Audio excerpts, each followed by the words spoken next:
तो लोकसभा में 12 घंटे की लंबी चर्चा हुई और इस बिल पर चर्चा के दौरान छुटपुट हंगामा तो हुआ, लेकिन हमेशा जैसा भारी डिस्टर्बेंस नहीं दिखाई दिया। वक्त पर चर्चा के दौरान संसद में शेरो शायरी भी हुई और हंसी मजाक के मौके भी देखने को मिले। नहले पर दहला मारने वाले अंदाज दिखे, ज्यादा तल्खियां इस बार नहीं दिखाई दी। ये बात कोई बदगुमान ना समझे, इस जमीन का दर्द कभी आसमान ना समझेगा। हमें उनसे वक्फ की उम्मीद कैसे कर सकते हैं जो नहीं जानते वक्फ क्या है। किसी की बात कोई।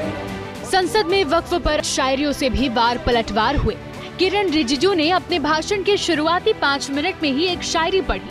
भाषण का अंत भी शायरी से ही किया। इसी लाइन के साथ मेरी हिम्मत को तो सराहो। देखिए मैं कितना हिम्मत के साथ बोल रहा हूँ। मेरे हिम्मत को तो सराहो, मेरे हमराही बनो, मैंने एक शम्मा जलाई है हवाओं के खिलाफ। मंत्री की शायरी के जवाब में एक शायरी विपक्ष की ओर से भी आई। दामन पे कोई दाग न खंजर पे कोई धब्बा, तुम नष्ट करो हो या करामात करो। कुछ माननीय सदस्य बोलते बोलते विषय से भटक रहे थे। लोकसभा अध्यक्ष ने उन्हें टोका। इसलिए बात को इधर से उधर नहीं में ले जाना चाहता। अखिलेश जी जरा वक्त पे भी आ जाओ। अखिलेश यादव बीजेपी के अध्यक्ष पद के चुनाव पर भी बोले। जो पार्टी ये कहती हो कि दुनिया की सबसे बड़ी पार्टी है, अध्यक्ष महोदय वो अपना राष्ट्रीय अध्यक्ष नहीं चुन पाए अभी तक। अखिलेश के तंज का जवाब अगले ही पल आया, वो भी गृह मंत्री शाह की तरफ से। सामने जितनी पार्टियां हैं उनका राष्ट्रीय अध्यक्ष उन 5 लोगों को ही चुनना है परिवार के। हमें माननीय अध्यक्ष जी करोड़ों सदस्यों में से 12-13 करोड़ सदस्य प्रक्रिया कर कर चुनना है तो देर लगती है। आपके यहाँ जरा भी देर नहीं लगेगी। मैं कह देता हूँ अभी 25 साल तक आप अध्यक्ष हो जाओ। इधर अनुराग ठाकुर ने वक्फ पर आरोप लगाने के लिए रणबीर कपूर की फिल्म रॉकस्टार के एक मशहूर डायलॉग का इस्तेमाल किया। सर, एक कहावत है जो यहाँ पर बाहर कहा जाता है कि पता है यहाँ से बहुत दूर, पता है यहाँ से बहुत दूर, और गलत और सही के पार एक मैदान है। पता है यहाँ से बहुत दूर, गलत और सही के उस पार एक मैदान है। मैं वहाँ मिलूंगा तुझे, और अगर वक्फ का बस चला तो वक्फ की संपत्ति बन जाएगा। वक्फ पर लंबी बहस के दौरान दिए ये अलग अलग पल संसद की कार्रवाई में लाइमलाइट में रहे। देखिए, विपक्ष का एक और बड़ा आरोप ये है कि वक्फ बिल में जो भी संशोधन हुए हैं उसमें पूरी तरह मनमानी की गई है सरकार की तरफ से। विपक्ष की आपत्तियां नहीं सुनी गई तो सरकार ने आरोपों को गलत बताया कि जेपीसी में ये कहते हैं कि सबका इन्होंने राय सुना, लेकिन आपको भी पता है विपक्ष के द्वारा एक भी संशोधन को इन्होंने स्वीकार नहीं किया। ये किस प्रकार का?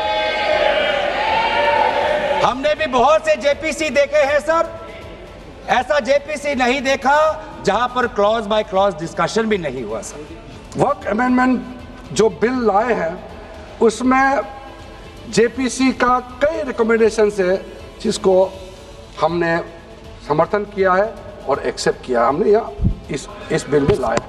इसलिए बोलना कि जेपीसी का आपका कमेटी का बात को माना ही नहीं है, आपका कमेटी का बात नहीं सुना गया है, वो गलत बात है सर। वक्फ के जो ड्राफ्ट करने वाले लोग थे, जो उन्होंने बिल ड्राफ्ट किया था, उनमें मैक्सिमम लोग वो थे जिनको वक्फ के बारे में जानकारी नहीं थी। और मैं एक बात बहुत दावे के साथ कहता हूं कि 90% लोग ये नहीं बता पाएंगे मुसलमान के अलावा कि पाकी और नापाकी क्या होती है। तो आप वक्फ को क्या जानेंगे? क्या है वक्फ? वक्फ कोई मुस्लिम संस्था है क्या?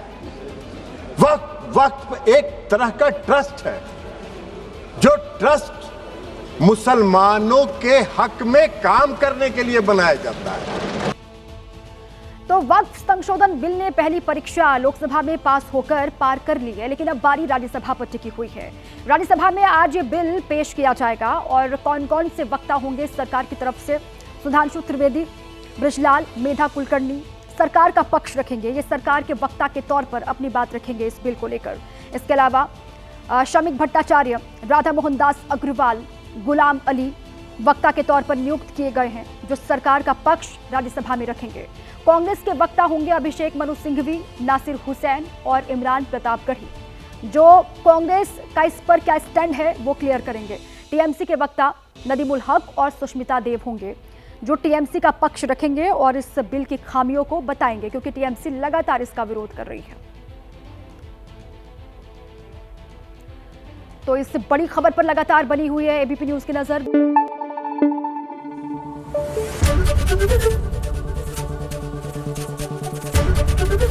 एबीपी न्यूज आपको रखे आगे।